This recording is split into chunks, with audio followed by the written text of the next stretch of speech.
जहां Israel Hamas के बीच cease fire वार्ता बेहद नाजुक पलों से गुजर रही है, वहीं दोनों के बीच गाजा में तीखी जंग भी लगातार जारी है। इन सब के बीच बीते 18 अगस्त 2024 को इजरायली राजधानी तेल अवीव फिर से बड़े धमाके से दहल उठी। इस ब्लास्ट में एक शख्स की जान चली गई जबकि दूसरा शख्स घायल हो गया। इजराइल के सबसे महफूज शहर में हुए इस धमाके से पूरे इजराइल में हड़कंप मच गया। इजरायली पुलिस और सेना ने तुरंत मोर्चा संभालते हुए छानबीन और तलाशी शुरू कर दी। खास बात है कि यह धमाका ऐसे वक्त हुआ जब अमेरिकी विदेश मंत्री गाजा युद्ध के बाद 9वीं बार इजराइल पहुंचे।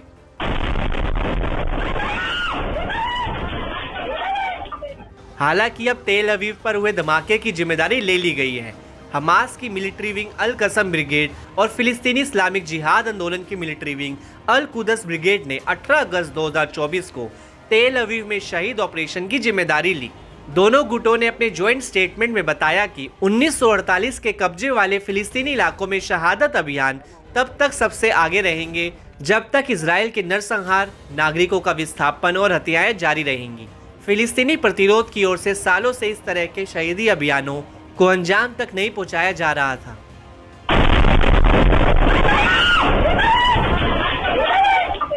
खास बात है कि दोनों प्रतिरोध गुटों का हालिया बयान 31 जुलाई को हमास नेता इस्माइल हानिया की हत्या के बाद आया है।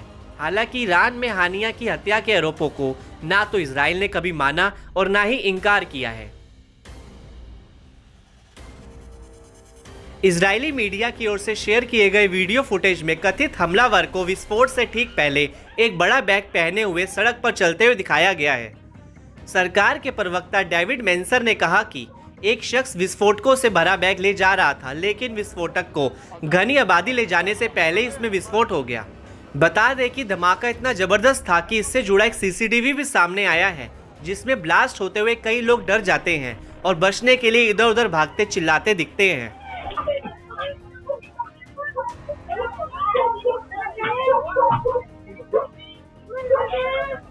बता दें कि हमास का खुलासा इजरायली पुलिस और शिन बेट के बयानों के बाद सामने आया है, जिसमें कहा गया था कि तेल अवीव में विस्फोट फिलिस्तीनी प्रतिरोध की ओर से किया गया एक हमला था, जिसमें एक विस्फोटक उपकरण से विस्फोट किया गया था। Israeli media times of Israel के मुताबिक शिन बेट अभी भी उस प्रतिरोध सेनानी की पहचान करने की कोशिश कर रहा था जिसने ऑपरेशन को अंजाम दिया था। इजरायली कान अखबार ने दावा किया कि ऑपरेटिव वेस्ट बैंक के नबलस से था, जबकि इंटेल टाइम्स ने इजरायली चिंताओं की सूचना दी कि फाइटर अपने दम पर काम नहीं कर रहा था। इस बीच येडिएट अहरनोत ने कहा कि इजराइल को वेस्ट बैंक के युद्ध में बदलने का डर सताने लगा है।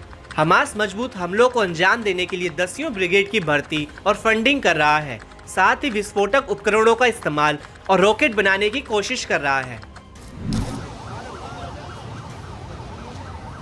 हमास के हमले में तेल अवीव में एक शक्तिशाली विस्फोट के दौरान एक शख्स की जान चली गई थी।